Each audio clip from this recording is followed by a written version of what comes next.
Oi, gente, estamos com alguns problemas técnicos, mas já voltamos. Deixa eu ver se a gente vai conseguir.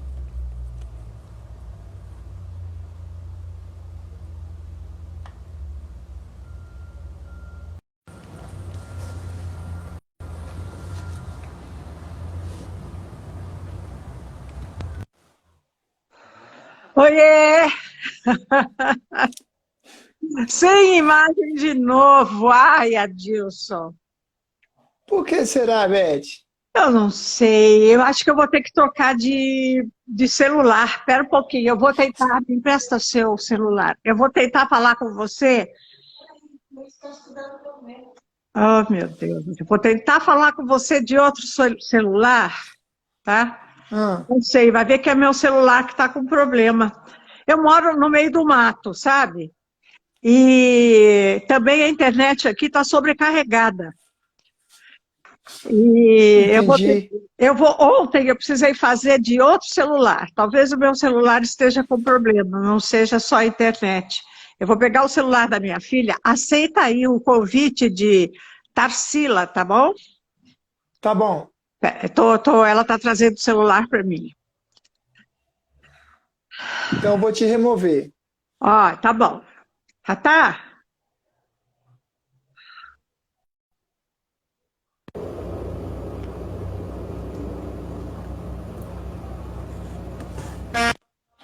Oi, gente, enquanto isso, deixa eu falar para vocês quem é a Elizabeth Monteiro, né? Que a gente vai bater um papo hoje. A Elizabeth Monteiro, ela é pedagoga, ela é psicopedagoga, ela é formada em psicologia. E esse livro, A Culpa é da Mãe, é um livro assim extraordinário. E, e a gente sabe o quanto a mãe tem essa verdade incerta dentro dela que se sente culpada. E nós vamos tentar, de uma certa forma, desmistificar isso agora. Deixa eu ver agora se ela chegou aqui e mandou um oi, eu não sei se é. Deixa eu ver.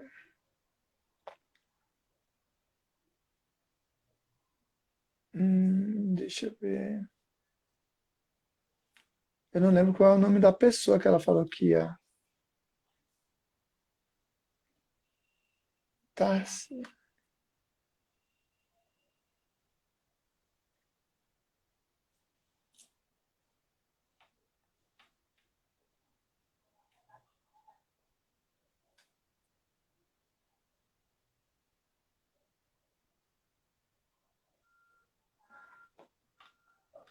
Vamos ver se vai. Estou como Gil Poli. Aceita meu convite. Agora sim. Ele está aqui. Tá me vendo? Agora sim. Eu estou como Gil Poli, tá? A imagem tá boa? Tá Tá escuro? ótima. Tá Não, tá escuro? boa. Eu vou pro claro, eu vou lá pro jardim. Era um pouquinho. E agora estourou, explodiu a imagem. Tá me vendo, Adilson? Tô te vendo. Tá, eu vou me sentar aqui num lugar mais assim. Fique à vontade. Tá. A imagem tá boa? Tá ótima. Então vamos embora. Eu não estou me vendo aqui porque eu estou no sol, mas vamos embora. Já perdemos Vamos muito lá. tempo. Bom dia, pessoal. Desculpe aqui atrapalhada, viu? A gente é caipira. Ô, Beth, Diga. eu tava vendo o seu livro aqui e assim, É, eu gostei de uma frase extraordinária sua, é, que é uma definição sua, é. que fala assim: é, não gosto de seguir ordens e muito menos de rotina. Sim, A maturidade que conquistei me autoriza a ser quem sou. Não tenho sim, nada a temer nem a esconder de mim. sim. Extraordinário. Ah, eu acho que isso acontece com as mulheres depois dos 50 anos, viu? A gente se autoriza a ser a gente mesmo, né? Porque até os 50 a gente vive para os outros, para cuidar de filho, de marido, de pai, de mãe, né? Depois a gente alcança a autonomia, a independência, né? Eu fico pensando, Beth, assim, a gente vive dependente um do outro e eu acho que é dentro da normalidade, né? A relação mãe-filho, essa dependência, ela é natural, eu acho que ela está dentro da normalidade. Mas aonde eu acho que fica em desequilíbrio é quando a mãe, ela se torna dependente do filho. E Sim, esse tornar-se dependente, ele fica uma relação não saudável. sim.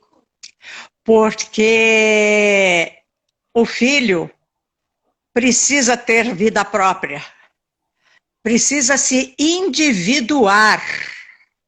E nenhum vínculo de dependência é saudável, Uhum. porque o vínculo de dependência é uma coisa simbiótica, é como a droga.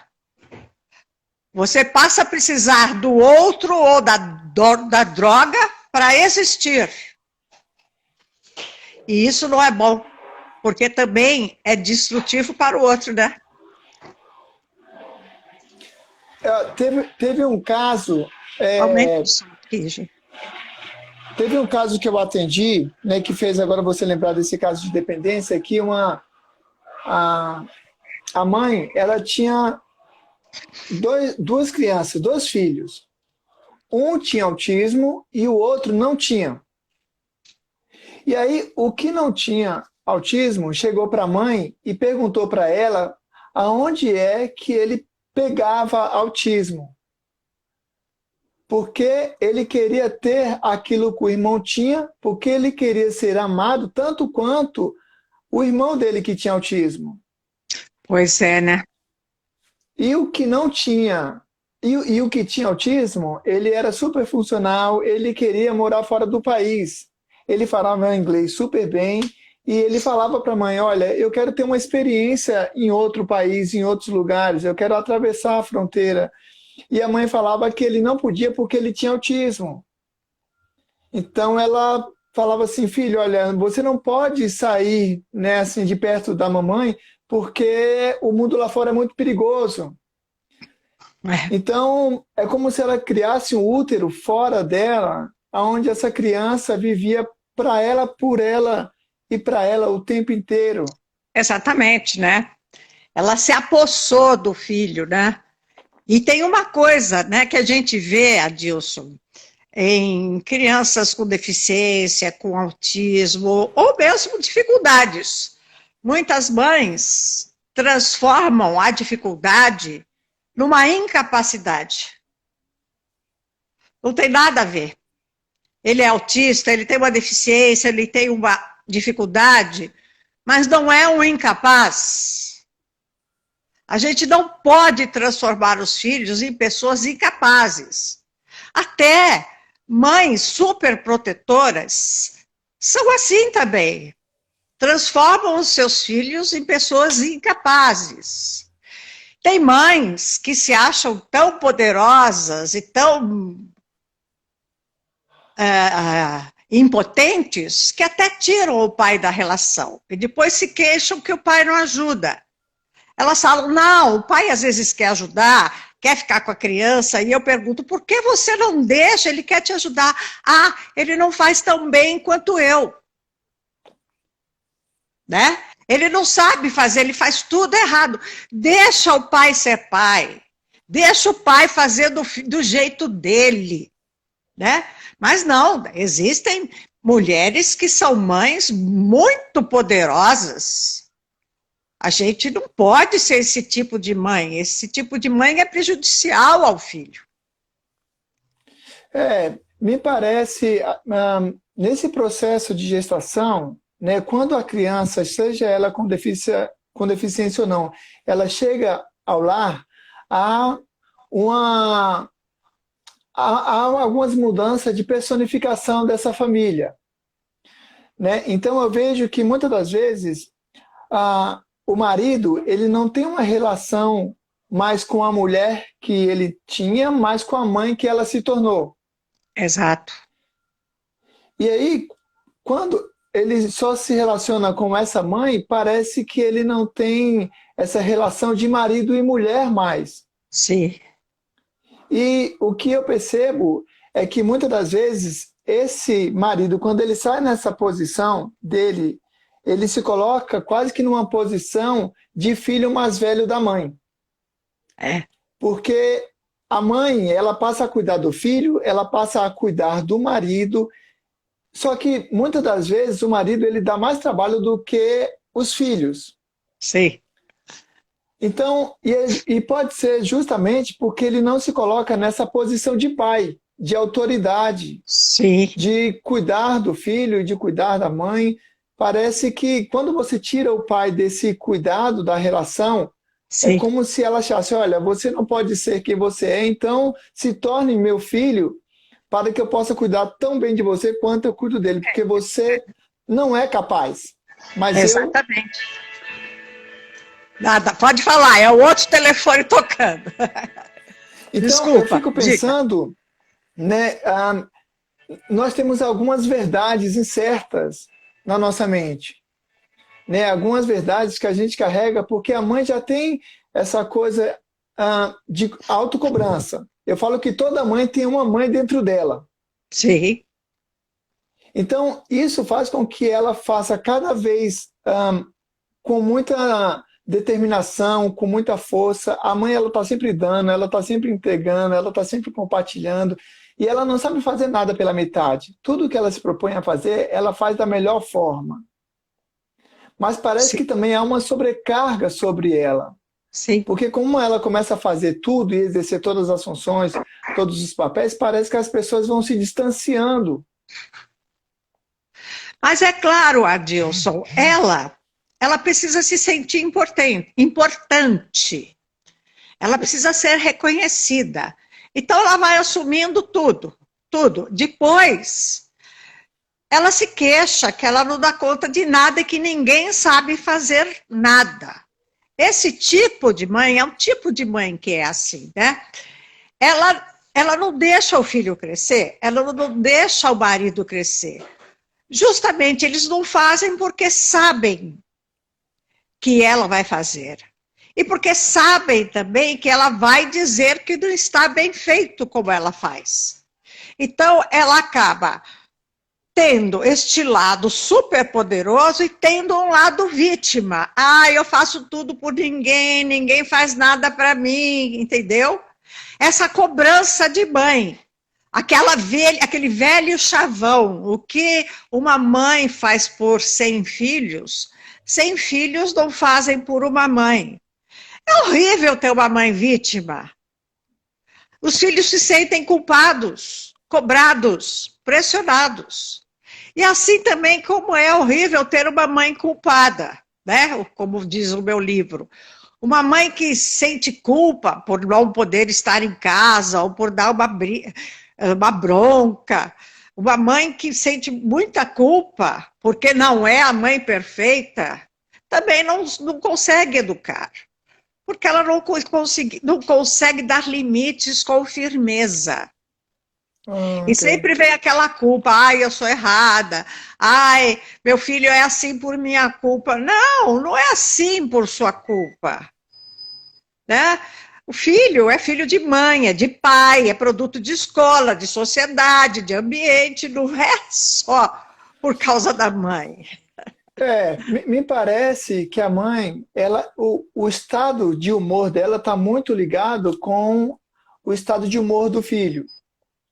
Né? Então, quando a gente pega, por exemplo, e vice-versa, sim, e vice-versa, sim, eu percebo que quando uma mãe ela está bem emocionalmente, fisicamente, quando ela está saudável, você olha para o filho e você olha para a família, parece que a mãe ela tem um poder assim de equilibrar a família.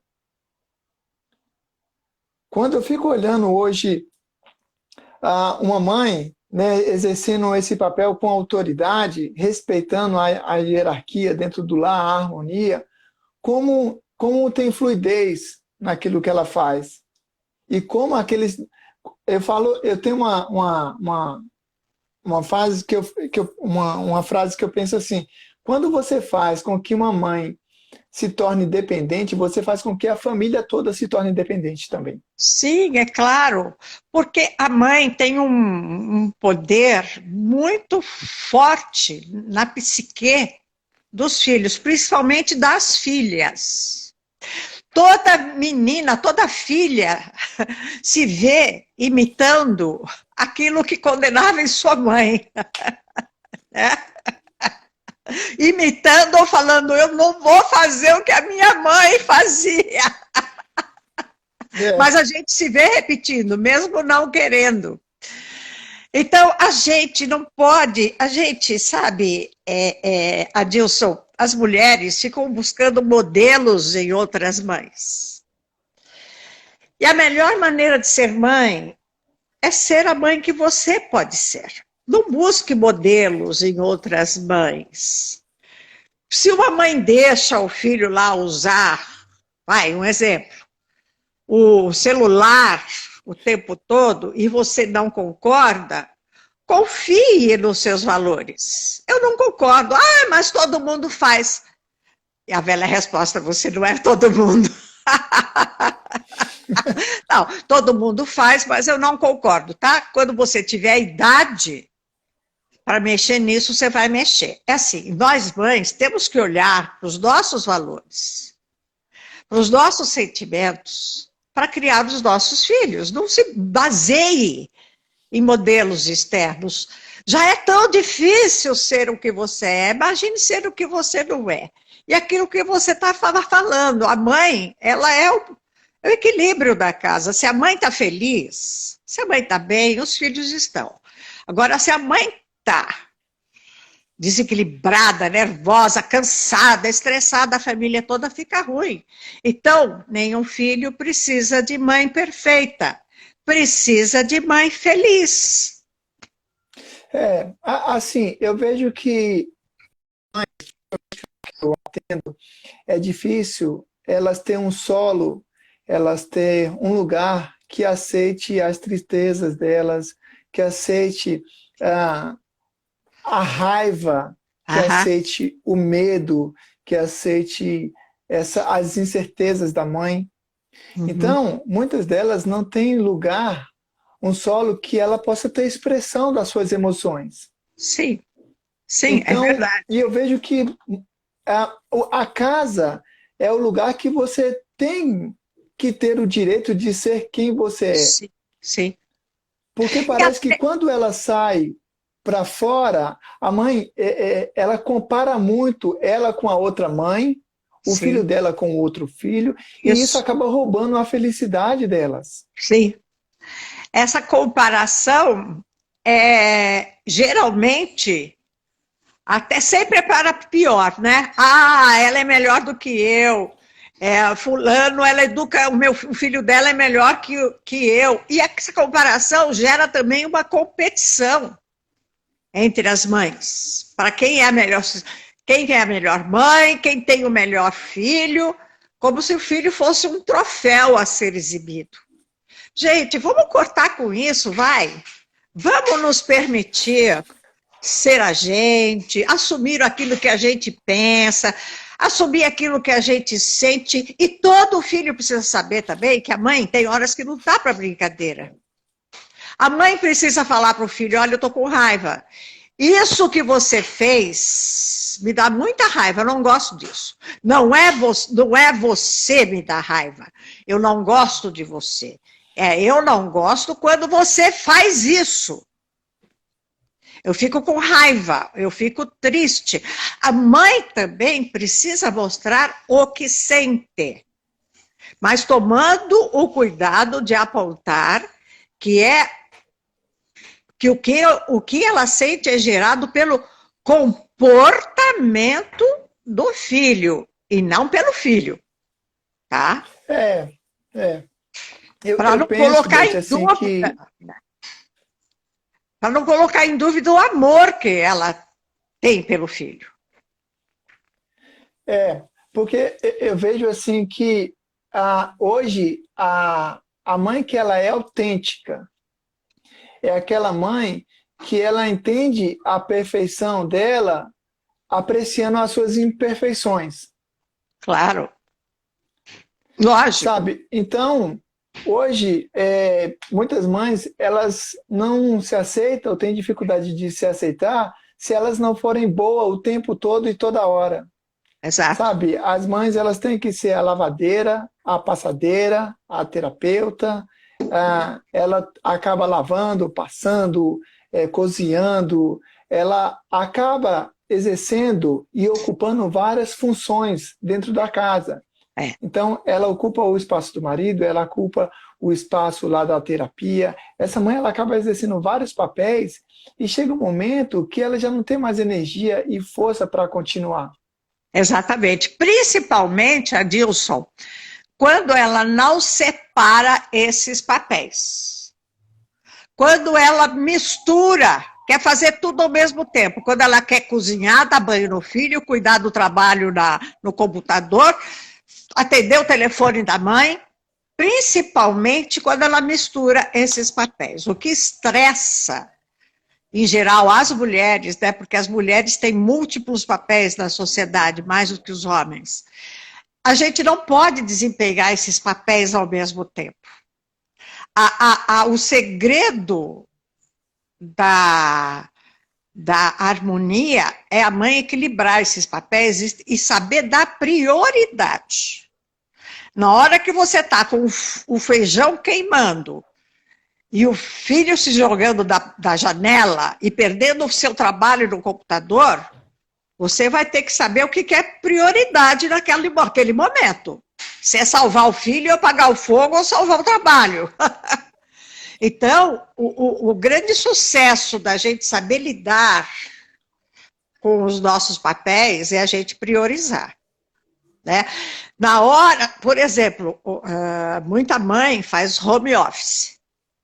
Agora a situação é delicada, porque nem sempre dá para separar o trabalho do filho, mas o importante é dizer, agora você vai ficar com o fulano, ou agora você vai fazer tal coisa aqui do lado da mamãe e não me interrompa. Agora, se trancar no quarto e deixar essa criança chutando a porta, manhã, e dar conta do trabalho do filho, não dá.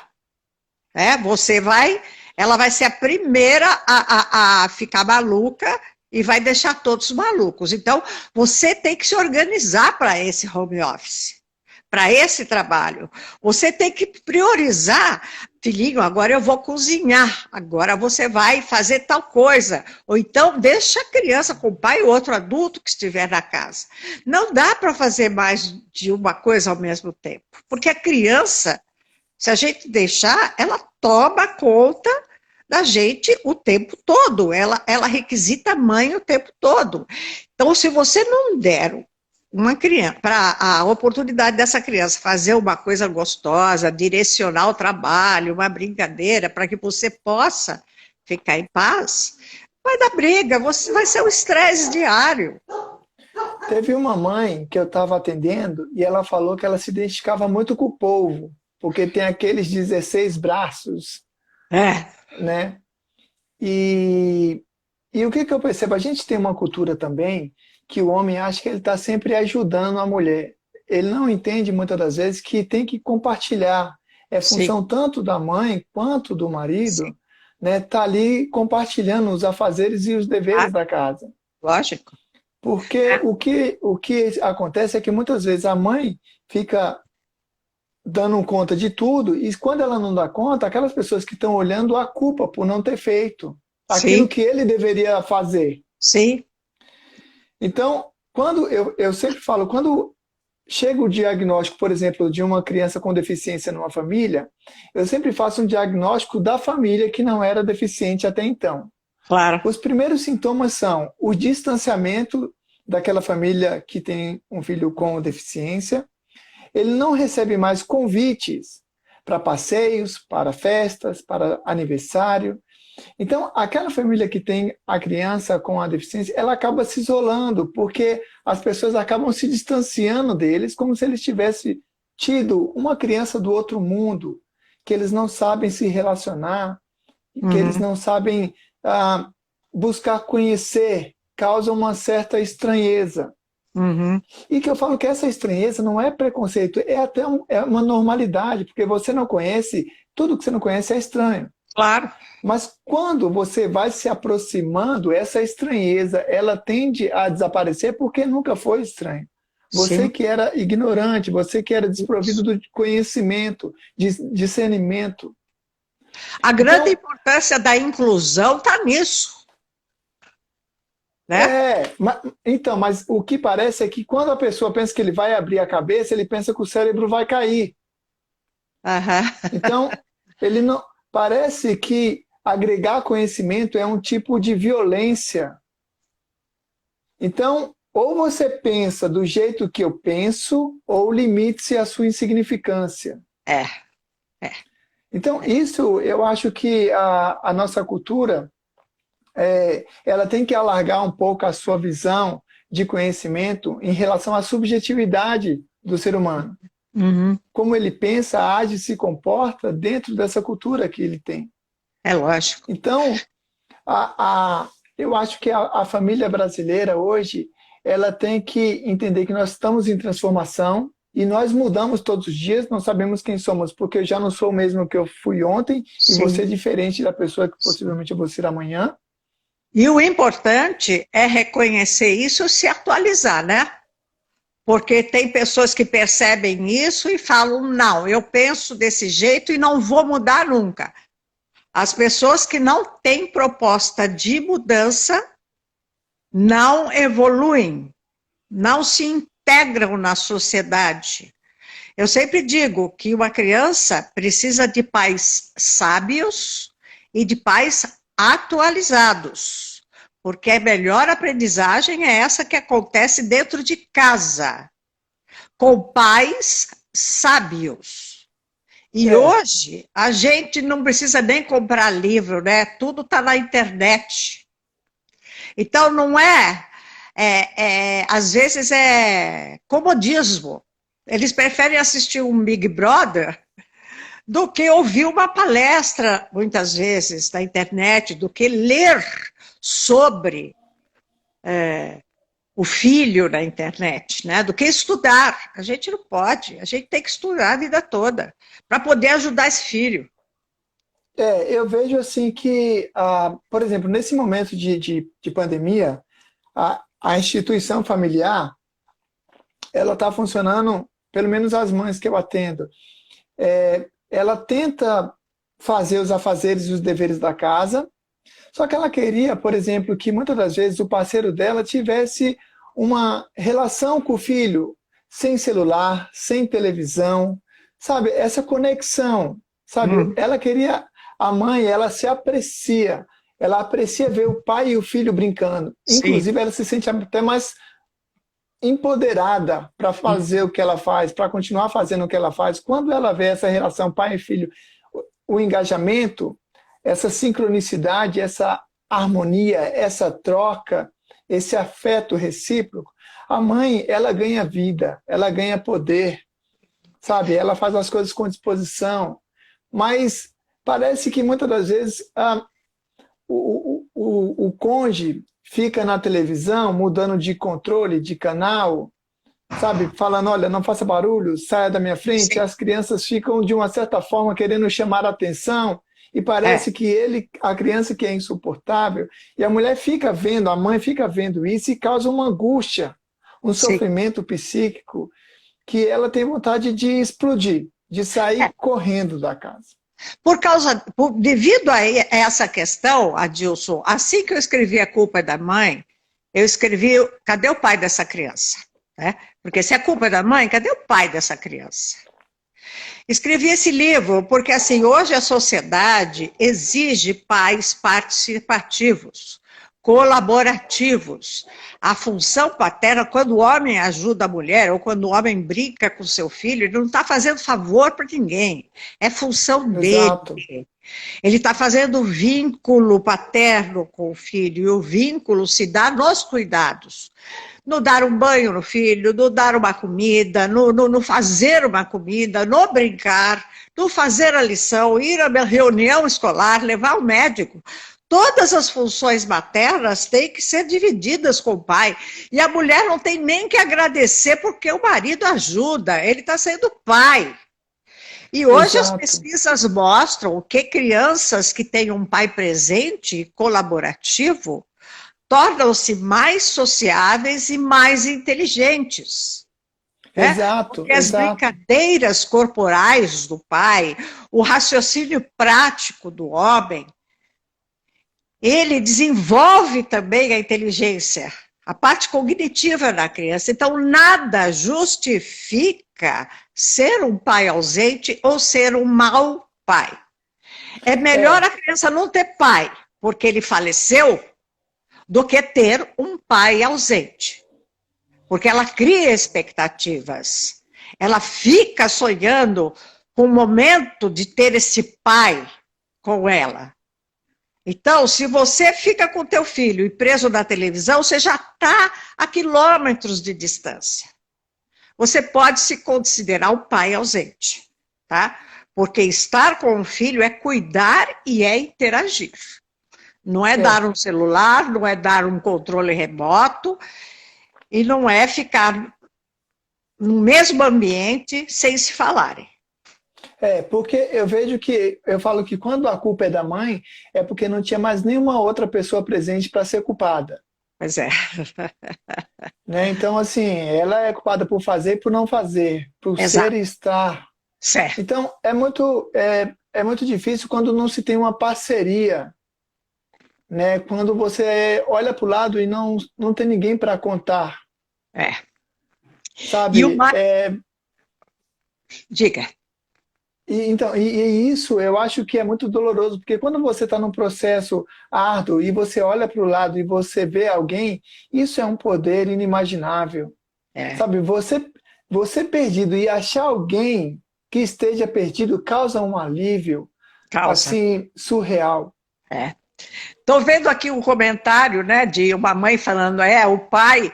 E, às vezes, quando o filho é autista, ele acusa a mãe, diz que ele é autista por causa da mãe. Gente, vamos parar com isso, né?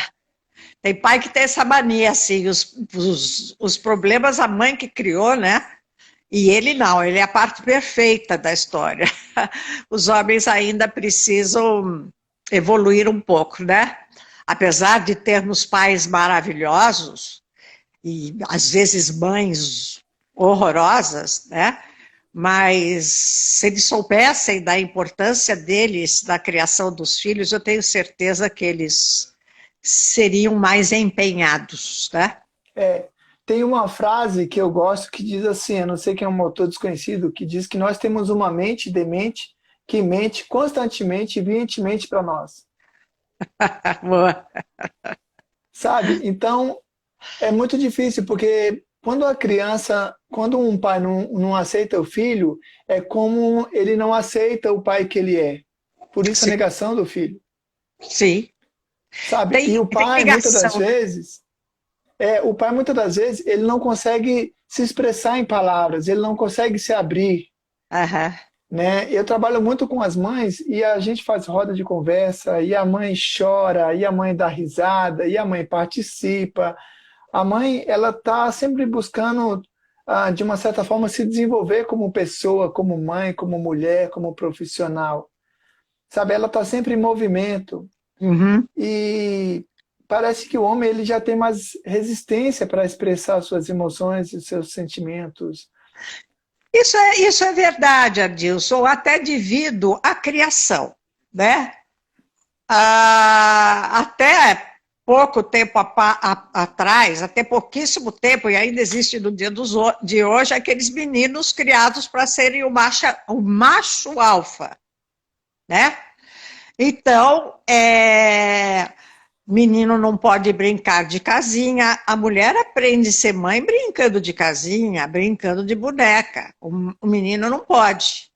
Ele não aprende a ser pai. Às vezes ele quer brincar com boneca, quer brincar de casinha, para experimentar o outro papel, o papel da mamãe. Não é porque ele seja gay, e se for, o que que tem, né?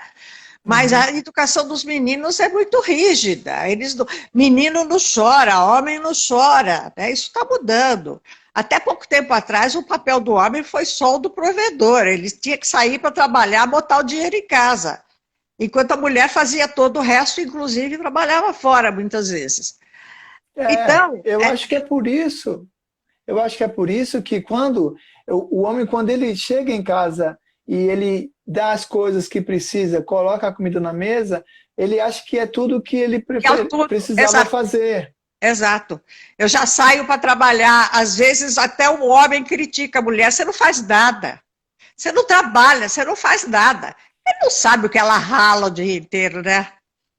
Porque, inclusive, as mulheres que trabalham sabem disso, o trabalho também descansa, né? Porque ficar na casa com o filho o dia inteiro não é fácil. Cuidar da casa, cuidar do filho, ser motorista, ser enfermeira, ser professora, tudo. Né? Muita coisa.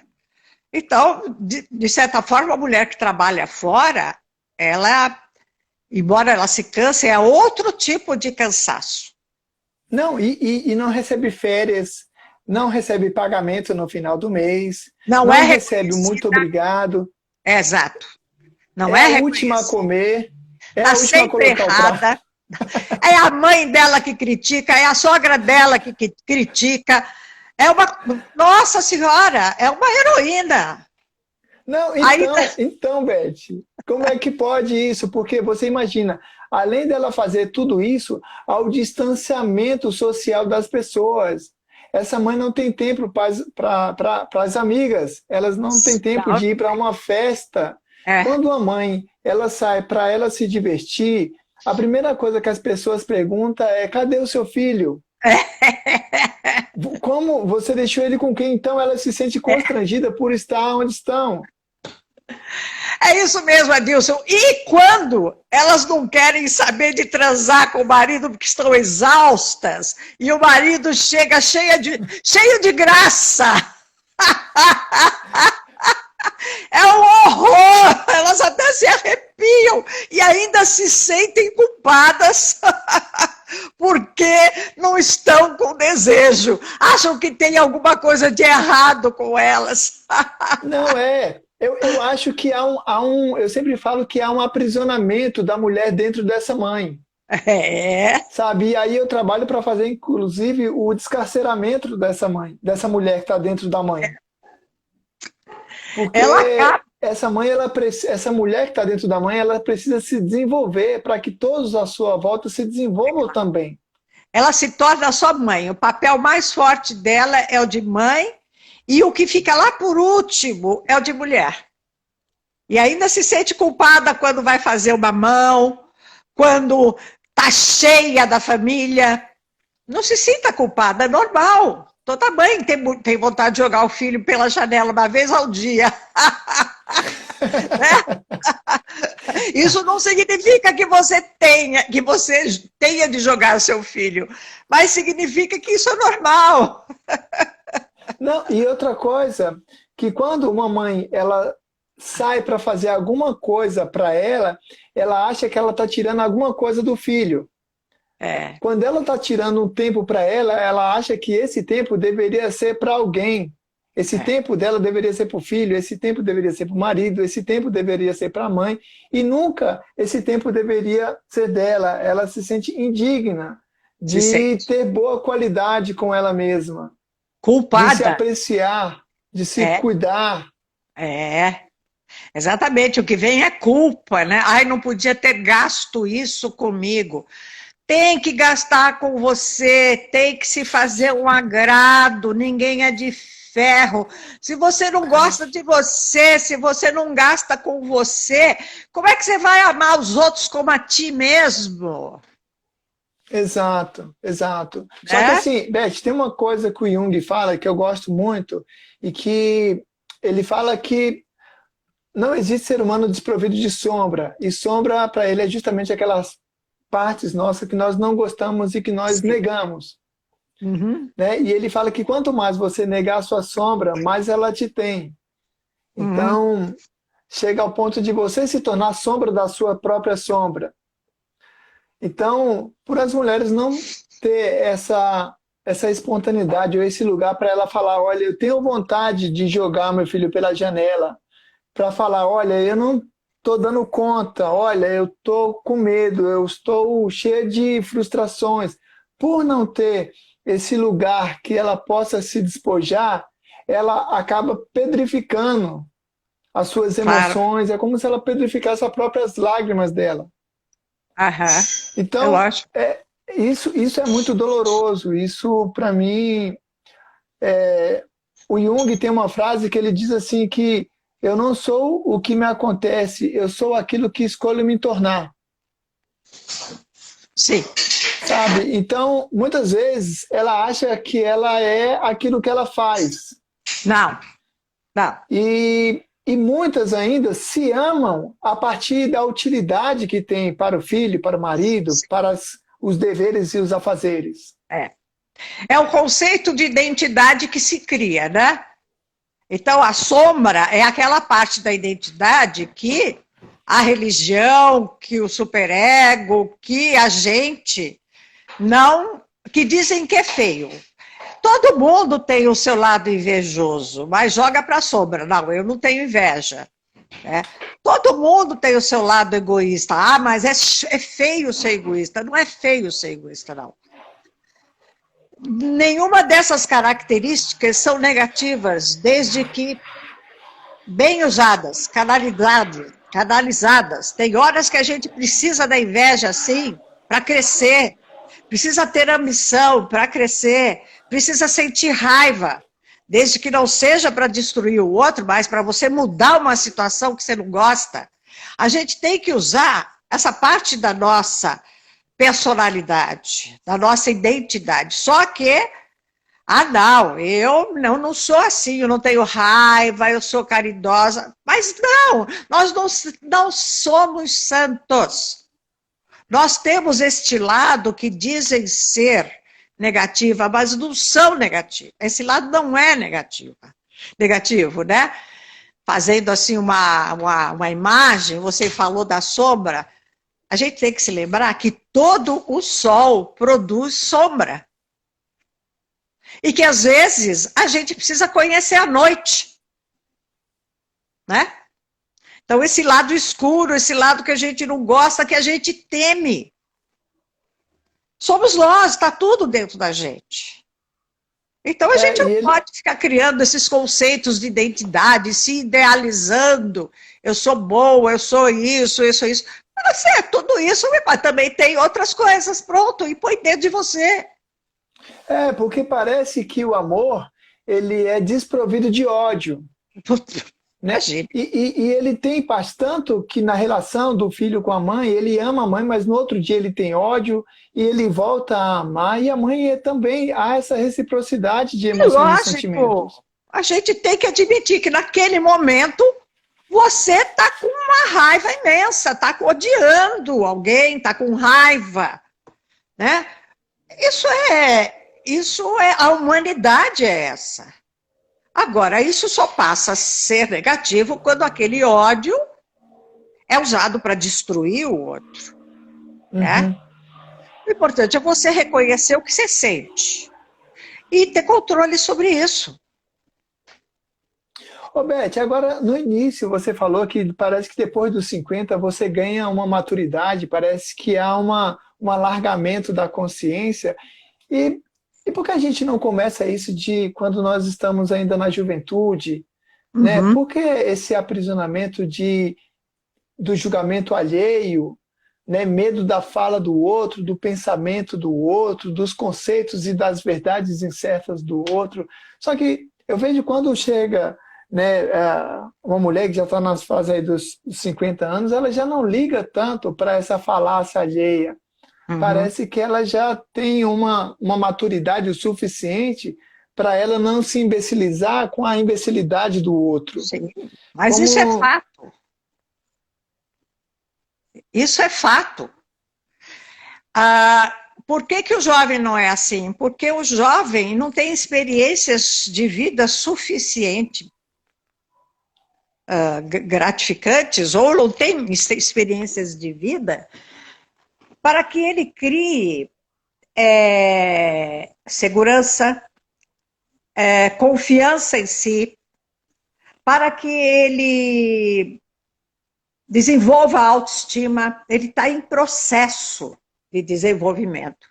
Então, ele precisa, os jovens, as crianças e os jovens, eles se veem como o outro vê. Por isso que eles precisam corresponder às expectativas do outro. Então, Sim. eles vivem buscando agradar o outro porque eles têm necessidade de aceitação. Quando a gente chega, não são todos, tá? Mas quando a gente chega nos 50 anos, mais ou menos, você já tem tanta experiência de vida acumulada. Tem mulheres que não, que se anulam. Chegam nos 50 anos e pá, o ninho fica vazio, elas caem em depressão e acabou a vida, tá? Mas por isso que a gente tem que pensar como é que eu quero estar na minha... com 50 anos, com 40 anos, porque se você quer estar independente, amadurecida, você tem que começar agora esse caminho. Porque o que acontece? O que eu percebo é que, assim, muitas pessoas acabam apontando e julgando essa mãe, mas chega um momento que ela, de uma forma inconsciente, falasse para o outro: olha, o que você fez comigo não é suficiente, eu consigo fazer pior ainda comigo mesma. Então, ela acaba lutando com ela o tempo todo e acaba perdendo para si mesma. Sim. Então, o Jung também fala muito isso, que eu acho muito extraordinário. Ele fala: se você não tiver consciência de como você está regendo as suas vidas, de como você está se organizando, de como você está levando as coisas, o seu inconsciente vai reger a sua vida e chega no final dela, você vai achar que as coisas aconteceram da forma que aconteceu por causa do destino, por causa de Deus, por causa do diabo, seja lá qual sentido você vai dar isso. Mas foi justamente por não trazer à consciência aquilo que estava inconsciente, aquilo que estava nas suas sombras. É por isso, Adilson, que existe a psicologia, os psicólogos e a psicoterapia, né? Porque as pessoas não se voltam para dentro de si para saber o que está acontecendo comigo, né? Elas não param, se ocupam de coisas, e a terapia faz isso. A terapia faz a pessoa... A terapia não é coisa de louco, é autoconhecimento. É o contato consigo, com o seu inconsciente. Esse é um trabalho que a terapia faz, né? Por isso que eu digo, todas as pessoas deveriam fazer terapia, passar por esse processo. A pessoa vai aprender a cozinhar, aprender informática, aprender a falar inglês, vai para a academia, cuidar do corpo, mas aqui, ó, fica aquela cabecinha pequena. Não tem noção de si, e quando você não tem noção de si, você não tem conhecimento do outro. Entendimento do mundo. Então, é necessário ter muita coragem e ter muito desejo de mudança para investir numa terapia. Porque é muito mais fácil falar: Deus quis assim, joga na mão de Deus. A gente tem que aceitar. Quando você acha um culpado, Beth, parece que de uma certa forma você resolveu o problema, porque a culpa é do outro. É lógico. Né? Só que eu acho a psicoterapia, quando eu comecei a fazer durante o processo de faculdade, eu iniciei aquilo já sabendo que era uma prova de amor, era um ato de amor. E baseado no quê? Eu pensei: se tem alguém que eu devo conhecer, ou que eu deveria conhecer minimamente, nesse curto período de vida, de existência, é a mim mesmo. Porque a partir do momento que eu conheço a mim mesmo, a minha relação com o outro, a minha relação comigo, a minha relação com meus deveres, com as minhas obrigações, ela vai ser muito mais saudável. Claro. Então, a mudança começa a partir de mim, a partir de como eu me enxergo, de como eu me conheço, de como eu me aprecio, de como eu amo as minhas perfeições e os meus defeitos. Sim. E aquela coisa, como é boa a minha companhia, né? É você gostar da sua companhia. Eu me faço companhia, né? Exato. Essa sensação de que você é uma boa companhia para você é maravilhosa. Sim. É básico. Sim, porque... É básico. Vai lá naquilo que a gente falou, da mãe independente, da mulher independente. Quando a gente domestica a solidão e sabe lidar com ela, transforma a solidão em algo bom para você. De vez em quando eu me falo assim, falo para mim, Beth, vamos tomar um café comigo. Vamos sair, Beth. Isso é maravilhoso, porque o que a gente vê hoje, Beth, é assim, é as mães elas sentindo a solidão na companhia da família, elas sentindo a solidão na companhia do marido, elas sentindo a solidão na companhia do filho. Sabe, completamente diferente da solitude, de você estar consigo mesmo e estar plena. Exatamente. Sabe? Então, eu acho que quando a gente começar a apreciar nós mesmos, a dar risadas dos nossos erros, das nossas incertezas, a vida ela vai se tornar muito mais agradável, porque muitas das vezes as pessoas elas estão obcecadas para chegar no fim e acabam passando por cima do processo. Exato. E esquece que ela está nesse processo e acaba passando por cima dela mesma para chegar no objetivo. Exatamente. Então, muitas das vezes as pessoas, inclusive aquelas bem-sucedidas, elas chegam ao objetivo delas, mas não valeu a pena, porque ela passou por cima dos princípios, ela passou por cima da ética, ela passou por cima dos amigos, ela passou por cima dos filhos, passou por cima do cônjuge, e não restou nem ela mesma, que ela acabou passando por cima de si sem perceber no processo.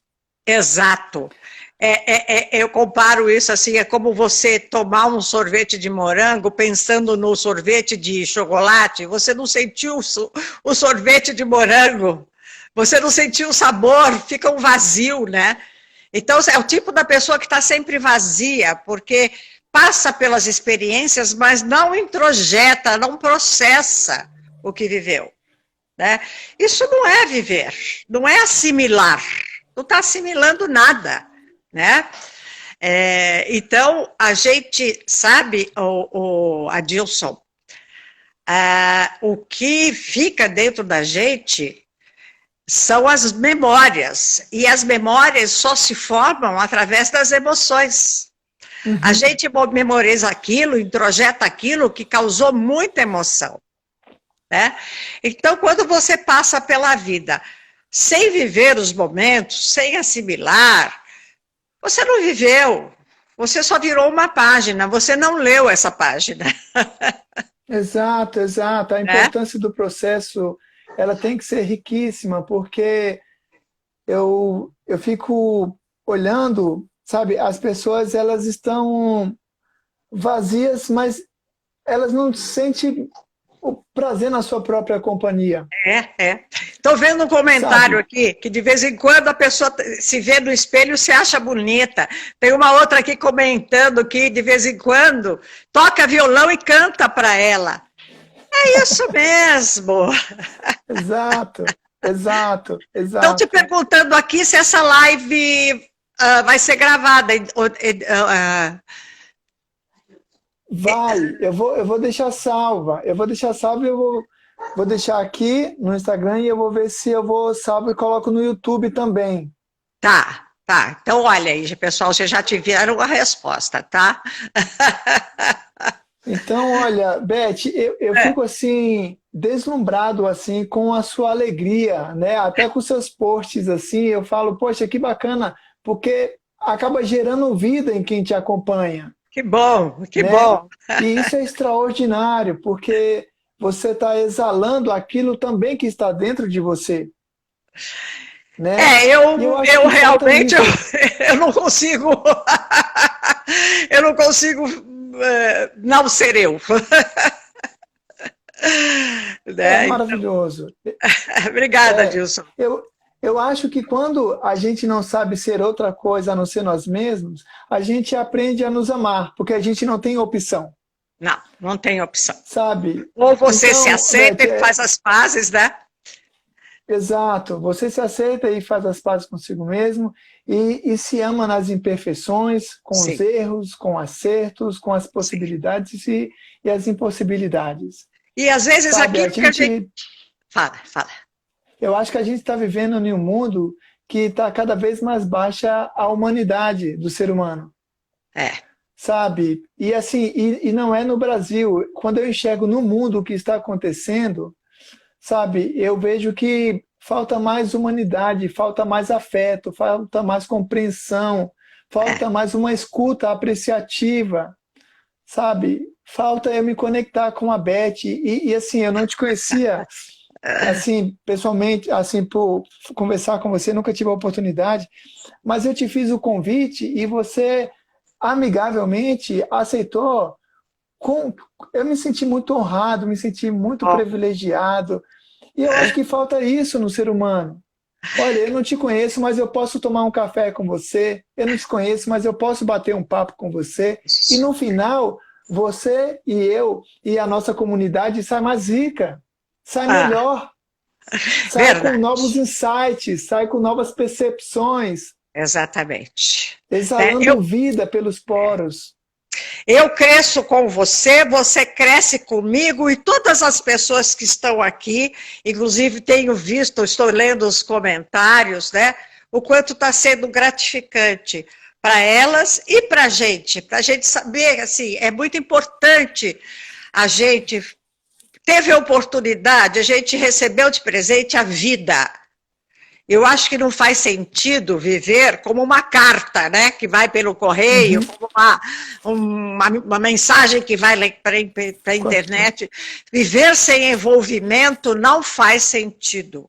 Viver sem deixar sua marca, sem deixar lembranças, boas lembranças, não faz sentido, né?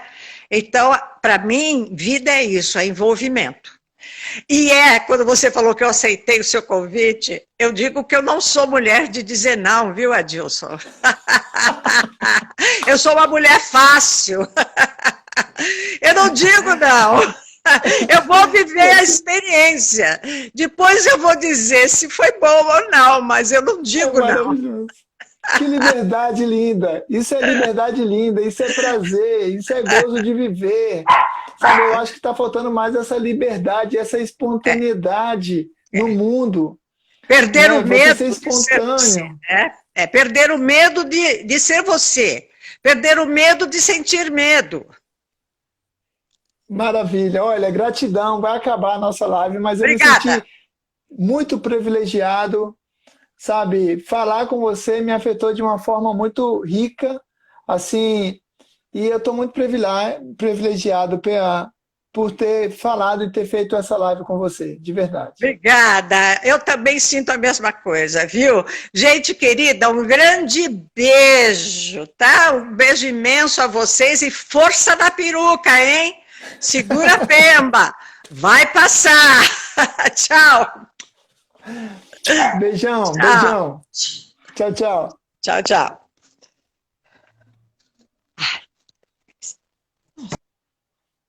Estou eu aparecendo. Quem era daquele telefonema?